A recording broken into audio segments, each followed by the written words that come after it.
नमस्कार, आप देख रहे हैं एटी मनी बनो अपना फाइनेंस मिनिस्टर। मैं हूं आपके साथ कविता थपलियाल। ये एक ऐसा शो है जहां पर हम आपके हर आर्थिक लक्ष्य के साथ साथ समझदारी से कैसे अपने लिए योजनाबद्ध तरीके से निवेश रणनीति आपको बनानी चाहिए, कैसे धोखे से बचना चाहिए और किस तरह से सही निवेश की ओर कदम बढ़ाना चाहिए, इन्हीं तमाम मुद्दों पर विस्तार से बात करते हैं। चलिए, एक बहुत ही बढ़िया शो लेकर आए हैं आपके लिए। शुरुआत करते हैं ऑन द शो के साथ। लाइफ इंश्योरेंस के नाम पर खरीद दी मनी बैक पॉलिसी। जानिए क्या होती है मनी बैक पॉलिसी और क्यों इन्हें खरीदने से बचना चाहिए। एचएनआई यानी बड़े रईसों के पोर्टफोलियो में क्या है निवेश विकल्प, कैसे आप बन सकते हैं एचएनआई, जानिए आज। और पैसे कमाने के शॉर्टकट में लगने के बजाय ज़रूरी है योजनाबद्ध तरीके से निवेश रणनीति बनाना। क्यों, बताएंगे आपको शो में आगे। और साथ ही आपको बताएंगे कैसे बनाएं एक बैलेंस्ड पोर्टफोलियो। निवेश, insurance, credit card, crypto currency, loan से जुड़े सवाल हमें पूछना चाहते हैं तो एटी मनी बनो अपना फाइनेंस मिनिस्टर को अपने सवाल भेजिए हमारे एक्सक्लूसिव व्हाट्सएप नंबर पर 9619873567। ये वो नंबर है जहां पर हमें इंतजार होता है आपके सवालों का।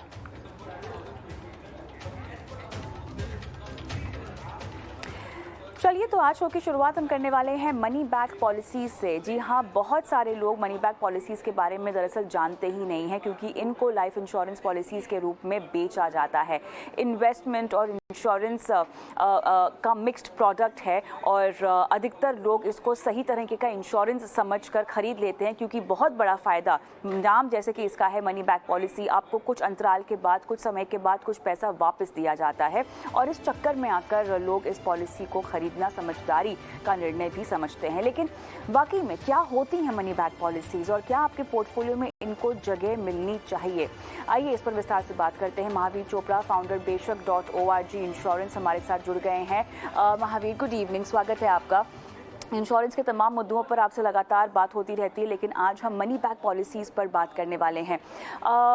मनी बैक पॉलिसी क्या होती है, उससे पहले आप मुझे बताएं कि इंश्योरेंस, ट्रेडिशनल इंश्योरेंस की अगर मैं बात करना चाहूँ महावीर, तो मनी बैक पॉलिसीज़ कितना हिस्सा इस पूरे ट्रेडिशनल पॉलिसीज़ के बुके में रखती हैं? तो अगर आप प्रोटेक्शन और सेविंग्स को डिवाइड करें, मतलब जो बेसिकली हम बात कर रहे हैं कि कितना सेविंग्स में इन्वेस्ट होता है और कितना प्रोटेक्शन के लिए इन्वेस्ट करता है, तो ऑलमोस्ट 99% इंडिया में जो इन्वेस्टमेंट हो रही है लाइफ इंश्योरेंस में, वो आज की तारीख में सेविंग्स प्रोडक्ट्स में हो रही है, जैसे मनी बैक में हो रही है या यूलिप में हो रही है या बेसिकली कोई ट्रेडिशनल प्लान में हो रही है। बिल्कुल, आप सही कह रहे हैं। मनी बैक के बारे में अगर मुझे समझना हो तो ट्रेडिशनली और ओरिजिनली ये किस तरह का प्रोडक्ट होता है, क्योंकि ट्रेडिशनल इंश्योरेंस की जब भी हम बात करें महावीर, एक बहुत बड़ी बात जो कि दर्शकों को समझाते भी हैं हम अक्सर, ये मिक्स्ड प्रोडक्ट होते हैं। इंश्योरेंस और इन्वेस्टमेंट प्रोडक्ट होते हैं जो आपको सोच समझकर खरीदने चाहिए।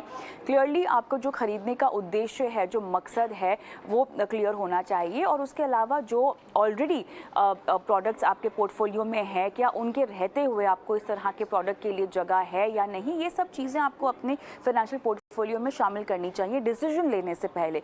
But coming back to what are money back policies, किस तरह के फ़ायदे होते हैं, किस तरह के फीचर्स होते हैं, किस तरह से इनका स्वरूप भी हम पिछले कुछ सालों से बदलता हुआ देखते आए हैं, महावीर सबको समझाएं।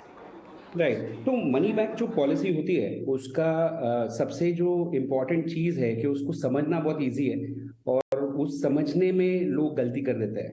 तो जैसे कि एक एग्जांपल दूंगा मैं, मनी बैक पॉलिसीज कैसी होती है। तो फॉर एग्जांपल, एक कस्टमर को कहा जाता है कि आप 10 साल के लिए 1-1 लाख रुपया भरिए हर साल, और आपको लेट से 12वें साल से 21वें साल के बीच में, विच इज बेसिकली 10 साल, 1 साल के गैप के बाद 10 साल में आपको डबल पैसा मिलेगा। मतलब आपको 1-1 लाख जो आपने भरा है उसकी जगह पे आपको 12 से 21 साल में 2-2 लाख रुपए मिलेगा। तो इसको बेचने के टाइम पे कस्टमर को ऐसे लगता है, जो पॉलिसी होल्डर होता है या जो निवेशक होता है उसको ये लगता है कि उसको डबल पैसा मिल रहा है। ये सबसे बड़ा अनोमली है और ये सबसे बड़ी मिस्टेक होती है कि कस्टमर को ये सेलिंग पॉइंट ऐसी है कि आपको डबल पैसा मिल रहा है। आपको इसको समझना बहुत जरूरी है कि आपको टाइम के बाद पैसा मिल रहा है। आप जो आज 1 लाख रुपए दे रहे हैं उसको आपको 12वें साल के बाद आपको 2 लाख रुपए मिल रहा है, ना कि आपको अभी 2 लाख रुपए मिल रहा है। तो सबसे इंपॉर्टेंट चीज जो मनी बैक में समझने की जरूरत है, और सबसे इंपॉर्टेंट चीज जो सेलिंग पॉइंट है मनी बैक की, वो ये है कि आपसे बेसिकली कुछ टाइम के लिए आपसे हर साल या हर महीने आपसे एक स्पेसिफिक अमाउंट कलेक्ट किया जाता है एज प्रीमियम, और उसके बाद एक वक्त के बाद आपको प्रॉमिस किया जाता है कि आपको उसके ऊपर एक अच्छा रिटर्न मिलेगा एज मनी बैक, जिसकी वजह से इसका नाम मनी बैक है। तो ये बेसिकली प्रोडक्ट का स्ट्रक्चर है, और यही स्ट्रक्चर सबसे ज्यादा फेमस और सबसे ज्यादा यूज किया गया है लास्ट 50-60 साल से, जब से लाइफ इंश्योरेंस इंडस्ट्री है इंडिया में, और जब से ये प्रोडक्ट्स चल रहे हैं। ऐसे प्रोडक्ट्स क्योंकि समझने में बहुत आसान लगते हैं, और जो सेल कर रहा है उसके लिए भी आसान है, और ये बहुत इजीली कोई भी आपको एक नैपकिन पे, पेपर नैपकिन पे भी लिख के बता सकता है। इसीलिए ये प्रोडक्ट बहुत ज्यादा सक्सेसफुल है और बहुत ज्यादा खरीदा भी जाता है। बिल्कुल, लेकिन जो लोग नहीं बताते हैं वो ये है कि इस तरह के प्रोडक्ट में भले ही आपको कुछ अंतराल के बाद बहुत सारा पैसा मिल रहा हो, लेकिन वो पैसा महंगाई को मात देने वाला पैसा नहीं है, ठीक है। और साथ ही जिस तरह से आपको प्रीमियम लिया जा रहा है, आपसे लिया जा रहा है, जिस तरह से आपके पैसों को निवेश किया जा रहा है, उसमें कोई पारदर्शिता भी नहीं है, उसमें कोई एकरूपता भी नहीं है। और यहीं पर लोग अक्सर महावीर गच्चा खा जाते हैं, क्योंकि उन्हें समझ में ही नहीं आता कि उनसे जो प्रीमियम लिया जा रहा है उसे कहाँ निवेश किया जा रहा है, और किस तर्ज पर और किस बिना पर उनको जो पैसे मिल रहे हैं वो मिल रहे हैं। तो लोगों को पता ही नहीं होता कि वो फायदे में या नुकसान में है। जस्ट द फैक्ट कि आपको 5 साल के बाद, 4 साल के बाद थोड़े पैसे मिल जाएंगे तो आपकी सेविंग्स हो जाएगी, आपको ऐसे लगता है। आप अपनी शायद कोई फाइनेंशियल गोल्स उस समय के लिए प्लान करते हैं, और आपको लगता है कि चलो ये मैंने एक इन्वेस्टमेंट कर दिया है। लेकिन ये सोच भले ही आपकी गलत है, लेकिन उस सही है, लेकिन उस सोच के लिए जो निवेश का विकल्प है वो गलत है, क्योंकि वो एक इंश्योरेंस है, वो एक निवेश का विकल्प नहीं हो सकता, क्योंकि आपके लिए एक बढ़िया निवेश के विकल्प ऑलरेडी मौजूद है। लेकिन मनी बैक पॉलिसीज़ में जिन पैसों की गारंटी दी जाती है, या जो अमाउंट आपको कहा जाता है मिलेगा, वो किस तरह से मिलता है, वो आपके पूरे सम एश्योर्ड का या आपके पूरे प्रीमियम्स का कितना हिस्सा होता है, ये कैलकुलेशन अलग अलग होती होंगी हर पॉलिसी के लिए महावीर। लेकिन उदाहरण के तौर पे अगर आप समझाना चाहें तो कैसे समझाएंगे?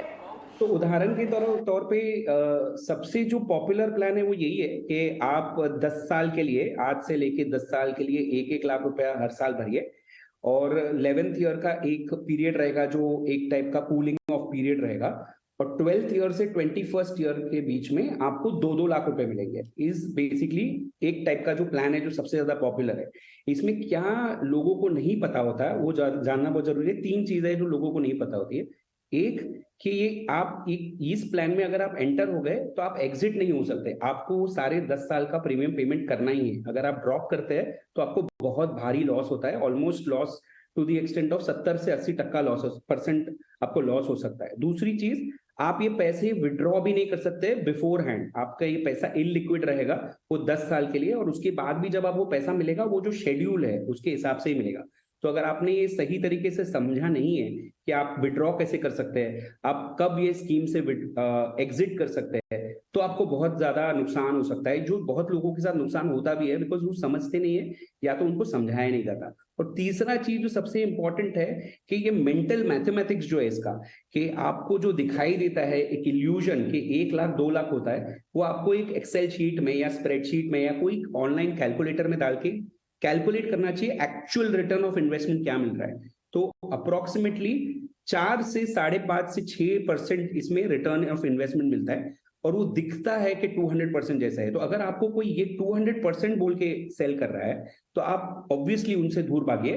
कोई भी पर्सन आपको राइट तरीके से अगर ये बता रहा है, और आप ये तीनों जो कंडीशंस है उससे अगर आप हैप्पी है और आपको लगता है कि ये तीनों कंडीशंस आप खुश है ये कंडीशन से, और आप रिटर्न ऑफ कैपिटल इतना ही चाहते हैं 6%, 5%, 4.5%, और आप मोर रिटर्न ऑफ कैपिटल में वरी कर रहे हो कि आपको पैसे आपके मिलने चाहिए, चाहे वो इन्फ्लेशन बीट करे ना करे, तो ही आपके लिए प्लान शायद सूटेबल हो सकता है। बट अगर ये तीनों कंडीशन आपको क्लियरली नहीं पता है तो ये आपको ये प्लान में विदाउट ये तीनों कंडीशन समझे इन्वेस्ट नहीं करना चाहिए।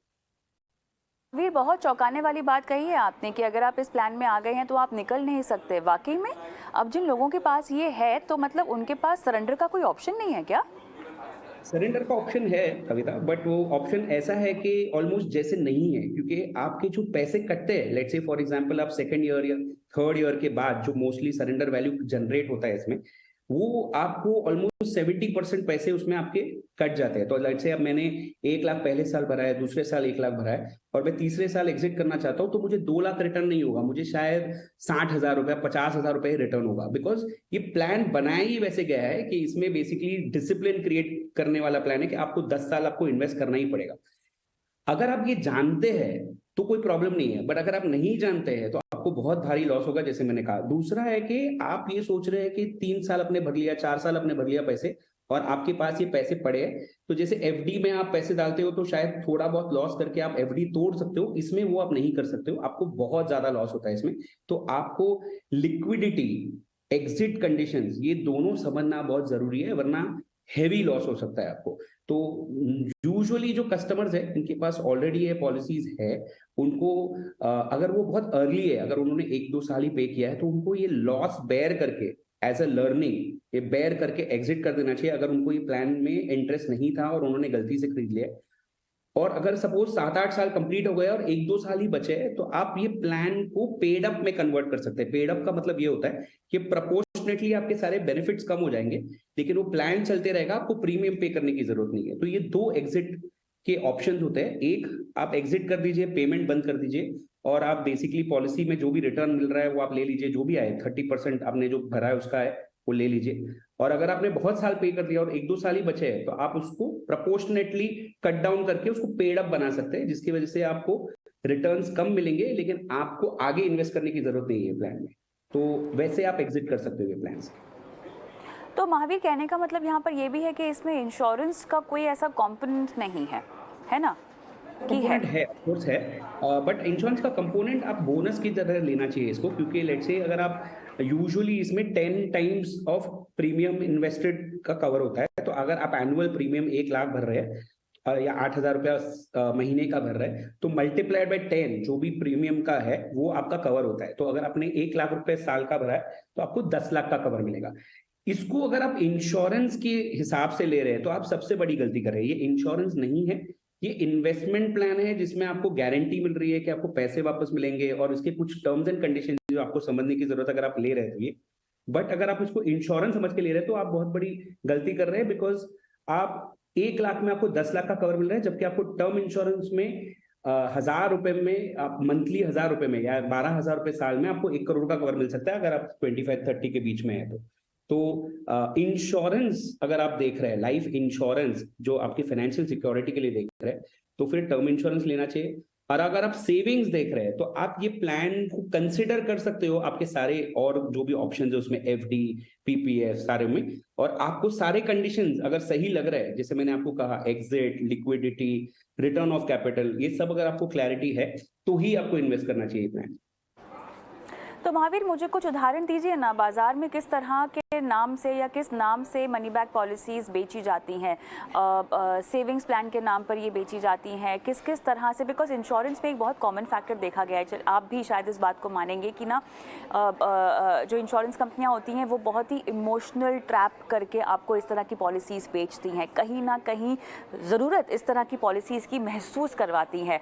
तो आप इस सब के चक्कर में ना पड़ें, खुद ही आपको जो है संभल कर इस तरह की पॉलिसीज़ खरीदने का निर्णय लेना चाहिए। कैसे पहचाने महावीर कि आपको ये मनी बैक पॉलिसी बेची जा रही है, किस नाम से बेची जाती है, क्या बोलकर बेची जाती है? आप बहुत सारे ब्रोकर्स और एजेंट्स से लगातार बातचीत में होते होंगे, तो आपको वो नब्ज़ पता है, ज़मीनी हकीकत पता है, क्या बोलकर बेचते हैं?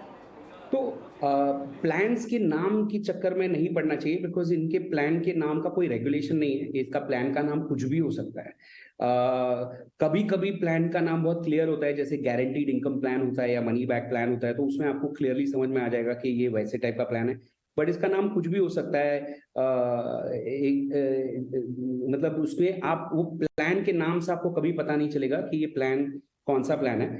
आपको उसके नीचे एक लाइन होती है, वो आप पढ़ के शायद उसको समझ सकते हैं, विच इज बेसिकली लिखा होगा कि नॉन पार्टिसिपेटिंग प्लान है, और बेसिकली इसमें आपको मनी बैक प्लान है ये लिखा होगा उसमें नीचे, वो आपको देख सकते हो आप, एक ये चीज है। और आप प्लान को समझ सकते हो, वो बेटर चीज है कि आप अगर कोई भी आपको ये सेल कर रहा है प्लान और वो बता रहा है कि आपके पैसे डबल हो जाएंगे, या आपको ये बता रहा है कि आप इतने साल ये इतने पैसे भरिए तो आप करोड़पति बन जाएंगे, ये वाले जो प्लान्स है जिसको ऐसे बेचा जाता है कि करोड़पति बन जाएंगे या आप डबल हो जाएंगे पैसे, ऐसे वाले जो प्लान है जो too good to be true है, वो प्लान से आपको बेसिकली संभल के रहना चाहिए, बच के रहना चाहिए, बहुत अच्छे से स्टडी करना चाहिए, अच्छे एडवाइजर से बात करके फिर ही, अगर आपको सब कुछ सब चेक्स आपके हो रहे उसके बाद ही उसको उसमें पैसे डालने चाहिए, वरना आपको बहुत ध्यान रखना पड़ेगा इसमें, क्योंकि ये प्लान्स आपको सबसे बड़ी जो प्रॉब्लम्स हो सकती है कि आपको मेंटली ये लगेगा कि आपको बहुत बड़ा रिटर्न मिल रहा है, बट एक्चुअली में आपको बिकॉज ऑफ इन्फ्लेशन और बिकॉज ऑफ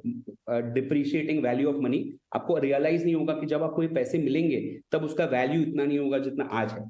तो जैसे मैं अगर आपको बोलूं कि 50 साल के बाद आपको 1 करोड़ रुपए मिलने वाले हैं, तो आपको ऐसे लगने में बहुत बड़ा अमाउंट लगेगा, बट ये एक्चुअली 1 करोड़ का वैल्यू तभी शायद 1 लाख रुपए होगा, राइट? तो ये समझना बहुत जरूरी है। Depreciating value of money because of inflation क्या होता है वो समझना बहुत जरूरी है।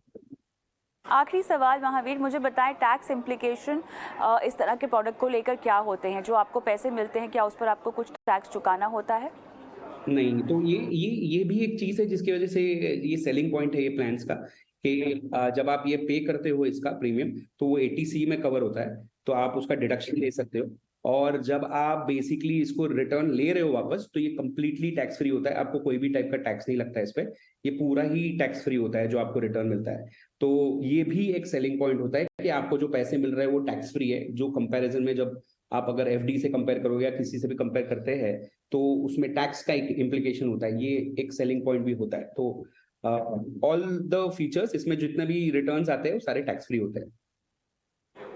चलिए, तो ये बारीकियां हमने आपको बताई हैं मनी बैक पॉलिसीज़ को लेकर, जिनको आप कंप्लीटली मिस कर सकते हैं अगर आप कंसिडर कर रहे हो खरीदना, इसीलिए भी क्योंकि आपके पास बेहतर निवेश के विकल्प मौजूद हैं, जो लगातार हम आपको ईटी मनी बनो अपना फाइनेंस मिनिस्टर पर बताते रहते हैं, सिखाते रहते हैं। बहुत बहुत धन्यवाद महावीर, समय निकाला इस समझाइश के लिए।